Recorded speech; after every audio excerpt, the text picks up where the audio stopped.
Welcome back to my channel Neelu's classroom. और कुछ नया सीखें। Hello friends, welcome back to my channel. और आज हम पढ़ेंगे अबाउट फ्लो ऑफ हीट। हमने अपने प्रीवियस चैप्टर्स में वीडियो में हीट के बारे में पढ़ा था। तो what is heat? Heat is a form of energy. Heat is energy due to movement of molecules. So heat can cause changes in temperature, state and chemical nature of substance. तो ये heat होता है। Heat एक तरह की energy form होती है। तो आज हम उसी हीट के बारे में पढ़ेंगे, उसके फ्लो के बारे में, फ्लो ऑफ हीट। तो सबसे पहले एक एक्सपेरिमेंट देखते हैं। इस चैप्टर में हम पढ़ेंगे about conduction of heat, convection of heat and radiation of heat, then mechanics of heat transfer in conduction, convection and radiation, how do conduction, convection and radiation affect us in our daily life. तो सबसे पहले हम एक experiment देखते हैं। To show heat flows from a body at a higher temperature to one at a lower temperature. तो flow of heat मतलब heat का एक बॉडी से दूसरी बॉडी में ट्रांसफर होना। तो इस एक्सपेरिमेंट में हमें क्या करना है? Take some hot water in a tumbler, dip a metal spoon in this water for some time. How long does it take for the spoon to become hot for you to feel uncomfortable to hold it anymore? तो हमें एक glass में थोड़ा सा गर्म पानी लेना है, उसमें एक मेटल स्पून को डिप करना है थोड़े टाइम के लिए। तो हमें देखना है कि और उस स्पून को डिप करके आपको अपने हाथ से पकड़ना है। तो अब आप देखिए कि आप कितने देर तक कितनी देर बाद मेटल स्पून पकड़ सकते हैं। थोड़ी देर बाद आप फील करेंगे कि वो स्पून जो है उसका एंड हॉट हो गया है और आप उसे नहीं होल्ड कर पाएंगे, वो गर्म हो गया है। This shows that heat is transfer from the hot water in the tumbler to the spoon and then to your hand. तो ये एक्सपेरिमेंट बताता है कि हॉट वाटर जो ग्लास में था उससे हीट ट्रांसफर होके स्पून में गई और स्पून से फिर आपके हैंड में, तभी आपको वो स्पून गरम लगा। Leave the tumbler with water in it for 10 to 15 minutes. Fill the water now. Has it cooled down? Why? Water has lost its heat to the surroundings. This shows that heat has been transferred from the water to the surrounding. फिर उसी चम्मच को या उस glass को आप थोड़ी देर के लिए ठंडे पानी में छोड़ दीजिए और फिर आप उसे छुएंगे तो आपको वो ग्लास भी ठंडा मिलेगा और वो स्पून भी ठंडा हो चुका होगा।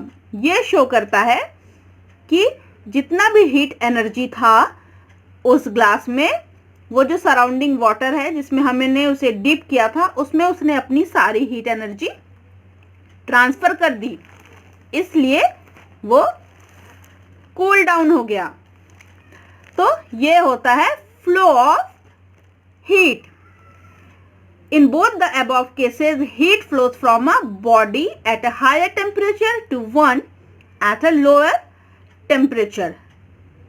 तो पहले जो था फर्स्ट एक्सपेरिमेंट, जब हमने उसमें डिप किया था स्पून, तब हायर टेम्परेचर से लोअर टेम्परेचर की तरफ फ्लो हुआ था और बाद में उसे हमने फिर से उसे सेम प्रोसेस को किया। Let us see how heat flows. दोनों ही केसेस में हायर टेम्परेचर, गर्म चीज को हमने ठंडी चीज की तरफ भेजा था। तो दोनों ही केसेस में जो हीट फ्लो हुई थी वो हायर टेम्परेचर से लोअर टेम्परेचर की तरफ हुई थी। If you want to pass a book to your friend sitting a few desks away from you, you can do it in following 3 ways. अगर आप एक बुक अपने फ्रेंड को जो थोड़ी दूर आप बैठा हुआ है आपसे, उसे आप सेंड करना चाहते हैं, तो आप कैसे उसे भेजेंगे book? In the 3 ways. First, pass the book through other children sitting between you and your friend. Go and hand over the book to your friend yourself. Throw the book towards your friends. Similarly, heat can be transferred from one place to another by 3 different ways: by conduction, by convection and by radiation. तो आप book कैसे पास करेंगे? या तो आप किसी और बच्चे को वो बुक देंगे और कहेंगे कि जाके आपके फ्रेंड को दे दे, या आप खुद जाकर उसे दे देंगे, या फिर आप उसे फेंक कर वहां से बुक देंगे।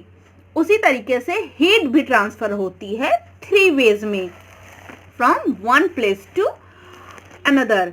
हीट भी 3 ways में होती है, first conduction, second convection and third one is a radiation. तो फर्स्ट हम पढ़ेंगे कंडक्शन। कंडक्शन या फिर एक एक्टिविटी है to show the process of conduction. Take an iron rod about 25 centimeter long, fix thumbtacks along the length of the rod using wax.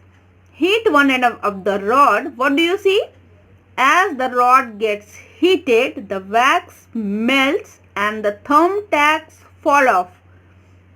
You will find that the thumbtack nearest to the end being heated fall off first. The farthest thumbtack fall off last. तो हमें ये एक 25 centimetre का rod लिया, ये iron rod है, और यहाँ पे हमने ये thumbtack with the help of wax लगा दिया। यहाँ लाइन से हमने इसे लगा दिया। उसके बाद एट द एंड, शुरुआत में हमने एक कैंडल से हीट करना शुरू किया। धीरे धीरे आप देखेंगे, क्योंकि वैक्स है, तो जैसे जैसे हीट यहाँ से यहाँ तक ट्रांसफर होते जाएगी, यहाँ का वैक्स मेल्ट होता जाएगा और ये थंबटैक निकल के गिरते जाएंगे। Direction in which heat travels, तो हीट यहाँ से गर्म होगा और धीरे धीरे ट्रेवल होते हुए इस पूरी रॉड में हीट ट्रेवल करेगा। तो transfer of heat through conduction, तो धीरे धीरे एक एक करके हीट पास होते जाएगी एंड ऑफ द रॉड तक। तो ये एक्सपेरिमेंट शो कर रहा है कंडक्शन ऑफ हीट। यहाँ मेल्ट, ये हीट यहाँ से ट्रांसफर होते जाएगी और एक एक करके थंबटैक गिरता जाएगा। The above activity shows that heat is traveling along the length of the rod from the hot end to the cold end. This is called conduction of heat. तो ये एक्सपेरिमेंट क्या शो कर रहा है कि हीट जो है वो लेंथ, पूरी लेंथ में ट्रेवल कर रहा है। ये हॉट एंड है, ये कोल्ड एंड है, और ये हॉट एंड से कोल्ड एंड तक हीट ट्रांसफर हो रही है। इसे ही कहते हैं, this is called conduction of heat. Recall that the molecules of a substance start vibrating faster as heat is supplied to it. तो मॉलिक्यूल्स, जैसे ही हम किसी चीज को, सब्सटेंस को हीट करते हैं, उसके मॉलिक्यूल्स जो होते हैं वो वाइब्रेट करने लगते हैं और वो जल्दी जल्दी मूव होने लगते हैं। उनमें वाइब्रेशन, मूवमेंट आ जाती है और वो फास्ट मूव करते हैं, इसलिए हीट इस जगह से इस जगह तक ट्रांसफर हो जाती है। When one end of the rod is heated, the molecules at that end start vibrating faster. They hit the nearby molecules and make them vibrate. These molecules again hit the neighboring molecules. In this way, the vibration and hence heat gets transferred from the hot end to the cold end. तो जैसे ही हम इस and को heat करना शुरू करते हैं, यहाँ से मॉलिक्यूल्स हीट होते हैं और वो वाइब्रेट करते हैं और जल्दी जल्दी जाके दूसरे मॉलिक्यूल्स को हिट करते हैं। फिर अगेन वाइब्रेशन होता है, फिर वो दूसरे मॉलिक्यूल्स अपने फिर हिट करते हैं नेबरिंग मॉलिक्यूल्स को। इस तरीके से वाइब्रेशन करते करते एक दूसरे में हीट पास करते करते हीट ट्रांसफर होती है हॉट एंड से कोल्ड एंड तक। एक मॉलिक्यूल से दूसरे मॉलिक्यूल में पास होते होते हीट हॉट एंड से कोल्ड एंड तक ट्रांसफर होती है। Compare this to the passing of the book from one child to another. तो जैसे हम पासिंग द पासेस गेम खेलते हैं, एक दूसरे से पहले एक से दूसरे, दूसरे से तीसरे, इस तरीके से एक दूसरे को हम पास करते जाते हैं। बस सिमिलरली कंडक्शन में भी वही होता है, एक मॉलिक्यूल से दूसरे मॉलिक्यूल्स, फिर दूसरे से तीसरे, तीसरे से चौथे, इसी तरह लाइन से जो मॉलिक्यूल्स हैं वो हीट ट्रांसफर करते जाते हैं। दस conduction is the process of transfer of heat in which heat travels from molecules two molecules from the hot and towards the cold end. The molecules themselves do not travel from one end to other. तो conduction में क्या होता है, एक molecule ही travel करके hot से cold end तक नहीं जाता है, वो पास करता है अपने नेक्स्ट मॉलिक्यूल को, नेबरिंग मॉलिक्यूल जो होता है, फिर नेबरिंग मॉलिक्यूल जो होता है वो फिर नेक्स्ट को करता है, फिर वो नेक्स्ट को, इस तरीके से हॉट एंड से कोल्ड एंड तक हीट जो होती है वो ट्रांसफर होती है। और इस तरीके से ये पूरी रॉड जो है वो हॉट हो जाती है। Heat is however transfer from one object to another by conduction only if the two objects are in contact and their temperature are not the same. तो कंडक्शन कहाँ पे होगा, जहाँ पे जब टू ऑब्जेक्ट्स कॉन्टैक्ट में होंगे और उनके जो टेम्परेचर हैं वो अलग अलग होगा, सेम नहीं होगा। अगर ये पूरी की पूरी रॉड एक होती तो मतलब एक ही टेम्परेचर की हॉट होती, तब कंडक्शन की प्रोसेस नहीं होती। यहाँ पे ये रॉड पूरी कोल्ड थी, इस तरफ हॉट की गई और इधर कोल्ड था, तभी ये मॉलिक्यूल्स यहाँ ट्रांसफर हुए, तभी यहाँ पे प्रोसेस हुई कंडक्शन की। और ये जो दो ऑब्जेक्ट्स हैं, the two objects are in contact, ये पूरी लेंथ एक कॉन्टैक्ट में थी, तभी कंडक्शन की प्रोसेस होती है। Conductor or insulator, conductor and insulator of heat. अब हम पढ़ते हैं conductor and insulator of heat के बारे में। तो फिर यहाँ पे एक एक्सपेरिमेंट है, to show that some materials are conductors of heat and some are insulators. तो आपने देखा होगा कि जब हम कोई वेसल्स या बर्तन यूज करते हैं, जैसे कढ़ाई है, सॉसपेन है, तो उसमें आपने देखा होगा कि वुडन का या फिर फाइबर या किसी मोटे एक इंसुलेटर मटेरियल का आपको हैंडल लगा होता है। क्यों लगा होता है, क्योंकि वो बैड कंडक्टर ऑफ हीट होता है, इसलिए उसे लगाते तो हीट उसमें ट्रांसफर नहीं होती, इसलिए उसके हमारे बर्तन जो हो गए उन सब के जो हैंडल होते हैं वो गर्म नहीं होते हैं। तो वो क्या है, बैड कंडक्टर ऑफ, जैसे लकड़ी हो गई वो बैड कंडक्टर ऑफ हीट होती है। एंड सम आर इंसुलेटर्स जो हीट पास होने देते हैं। So take some hot water in a tumbler, एक ग्लास में गर्म पानी लेना है। Take a steel spoon, a glass rod and a plastic scale, a wooden stick and a piece of thick copper wire। तो अब हमें एक ग्लास में गर्म पानी लेना है, उसमें हमें एक स्टील की चम्मच, एक ग्लास रॉड, एक प्लास्टिक की स्केल, एक लकड़ी का स्टिक और एक थिक कॉपर की वायर को डिप करना है। Dip 1.5 each of these in a hot water और wait for 2 to 3 minutes। Then touch the other end of each article with your finger. Which one become hot and which one does not? तो यहाँ हम ये experiment करेंगे, तो अब हमें कौन सा हॉट होगा और कौन सा नहीं। तो सबसे पहले हमने स्टील स्पून ली, हम उसे टच करेंगे तो वो हॉट हो चुकी होगी।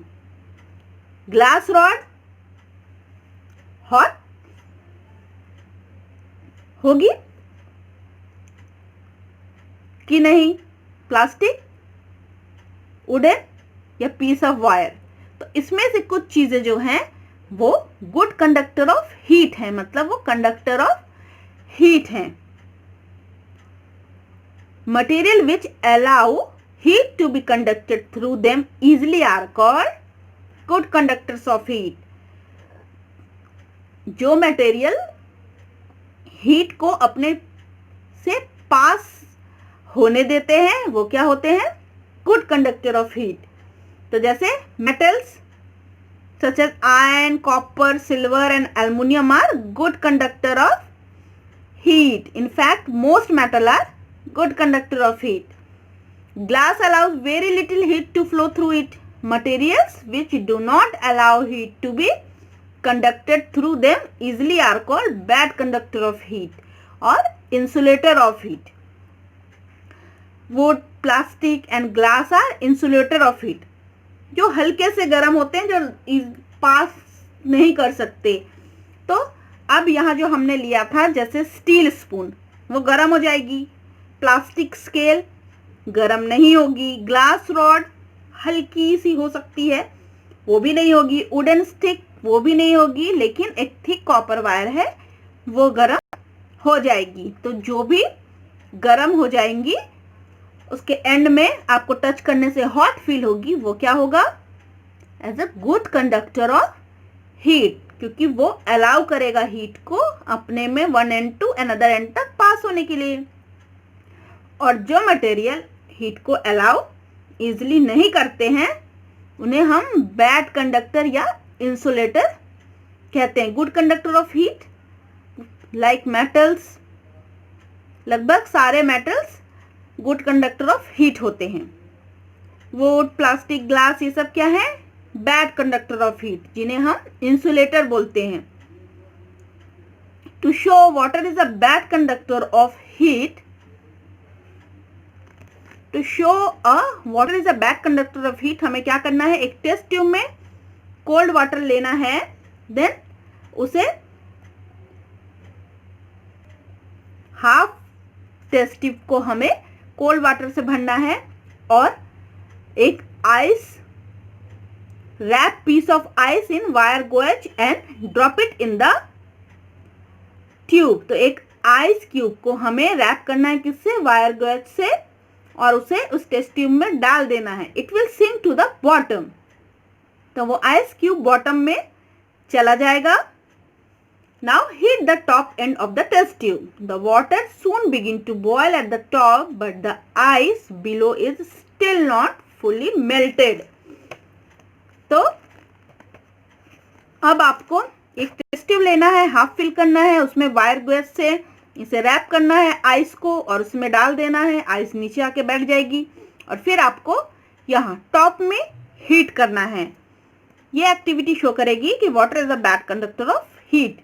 This activity shows that the water is a bad conductor of heat. It does not easily conduct heat from the top to the bottom of the test tube. तो आप देखेंगे कि ये जो आइस है, ऊपर का वाटर बॉयल हो जाएगा लेकिन नीचे जो आइस है वो जल्दी मेल्ट नहीं होगी. ये शो करता है कि water is a bad conductor of heat. Most liquid are bad conductor of heat. A notable exception is mercury, which is a good conductor. All gases including air are bad conductor of heat. तो सारे liquid जो होते हैं वो bad conductor of heat होते हैं accept mercury. Mercury जो clinical thermometer होता था पुराने ज़माने में, डिजिटल नहीं, जो ग्लास वाला थर्मामीटर होता था पहले हम यूज़ करते थे, उसमें क्या होता था? मर्क्यूरी होता था. मर्क्यूरी इज अ लिक्विड और वो जैसे ही जब हमारे बॉडी का टेम्परेचर लिया जाता था तो जैसे उसे हीट मिलती थी वो क्या होता था? मेल्ट होता था और इंक्रीज होता था. तो वो जहाँ तक जाता था वहाँ से हमें पता चलता था कि टेम्परेचर बॉडी का कितना है. तो इसलिए mercury is a good conductor of heat. लेकिन ऑल गैसेस, एयर को मिलाकर इंक्लूडिंग एयर, सारी जो गैसेस होती हैं वो बैड कंडक्टर ऑफ हीट होती हैं. Uses of good and bad conductor of heat. We use good conductor of heat wherever we want heat to be transferred fast. For example, cooking utensils are made of metal such as brass, aluminum, which are good conductor of heat. Through silver and copper are the best conductor of heat. Cooking utensils are not made of these metals as they are expensive. However, these days cooking utensils with copper bases are available. So, uses of good and bad conductor of heat. तो good conductor of heat जो होते हैं जैसे metals, तो हम उन्हें use करते हैं, जैसे ब्रास, एल्युमिनियम, स्टील, ये सब हम क्या यूज करते हैं कुकिंग के लिए यूटेंसिल्स. और सबसे बेस्ट सिल्वर और कॉपर होते हैं जो बेस्ट कंडक्टर ऑफ हीट, लेकिन काफ़ी महंगे होते हैं, इसलिए उन्हें बहुत कम हम कुकिंग के लिए यूज़ करते हैं. उसके यूटेंसिल्स इसलिए नहीं मिलते. लेकिन आजकल हमें यूटेंसिल जिसके कॉपर बेस होते हैं वो अवेलेबल है मार्केट में. We use bad conductor of heat wherever we do not want heat to be transferred quickly or the places where we do not want heat to be lost to or gained from the surrounding. Thus, handles of cooking utensils are made of bad conductor of heat such as wood or plastic. They do not get heated up while cooking and can be held comfortably. अभी जैसे मैंने आपको बताया bad conductor के लिए हम क्या करते हैं, अगर हमें कोई भी चीज़ गर्म ना हो उसके लिए हम क्या यूज़ करते हैं बैड कंडक्टर ऑफ हीट के मटेरियल, जैसे प्लास्टिक या वुड. हमारी यूटेंसिल्स, कढ़ाई हो गई, सॉसपेन हो गया, या कोई और यूटेंसिल्स हो गया, उसका जो हैंडल होता है या तो वो वुड का होता है या प्लास्टिक का होता है, जिससे जब वेसल्स गर्म हो जाए, जब हम उसे टच करें तो वो हॉट ना हो, क्योंकि ये बैड कंडक्टर ऑफ हीट होते हैं इसलिए वो हीटअप नहीं होते और हम इजिली उस वेसल को पकड़ सकते हैं. Jute and sawdust are bad conductor of heat. We cover ice with a jute cloth or sawdust to prevent it from gaining heat from the surrounding and melting. आपने बर्फ की सिल्लियां, आइस देखा होगा, बड़ी बड़ी जो आइस होती हैं उसमें आपने देखा होगा कि उन्हें बोरे जो होते हैं, बैग्स, सैक जिसे बोलते हैं, सैक, उसमें डाल के लाते हैं. उसके ऊपर सॉडस्ट पड़ी होती है जिसे हम भूसा भी बोलते हैं. बर्फ की सिल्लियां होती हैं, वो आइस उससे कवर किया जाता है. तो आप में से कुछ ने देखा होगा वो किस लिए किया जाता है, क्योंकि जूट और sawdust are bad conductors of heat. इसलिए सैक जो जूट से बना होता है और सॉडस्ट जैसे भूसा जिसे बोलते हैं, उससे आइस को कवर किया जाता है, जिससे बाहर की हीट अंदर में ट्रांसफर नहीं होती है और आइस जल्दी मेल्ट नहीं होती है. Refrigerator have double walls with the space inside filled with the insulating material. This prevent heat of the surrounding from reaching the inside of the refrigerator.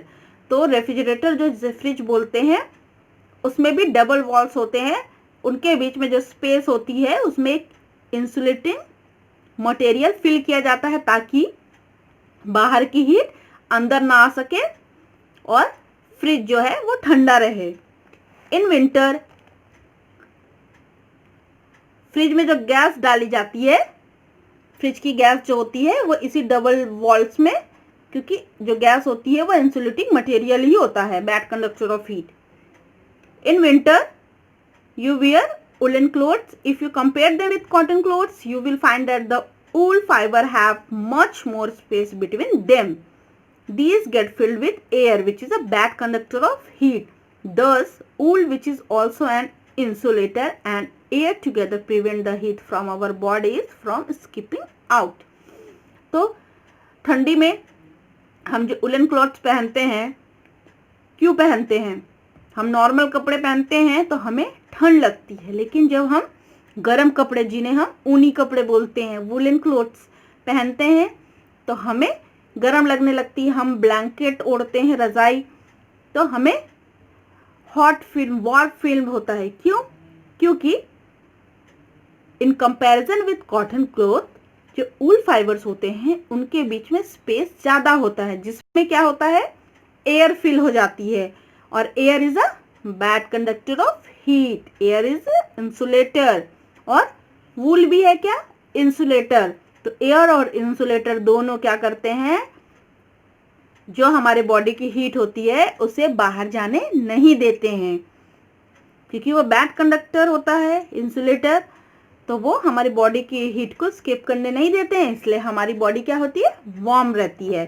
During a cold winter night, two thinner blankets, one on top of the other, are more effective in keeping you warm than the one blanket of double the thickness. This is because the layer of air trapped between the thinner blankets give additional insulation and protection from cold.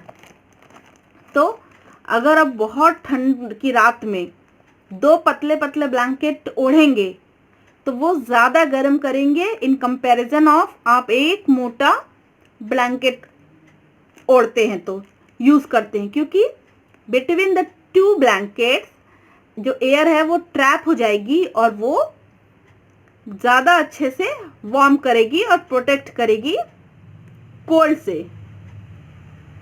तो how do Eskimos in Alaska camp in winter? Do they carry tent with them? Have you heard of an igloo?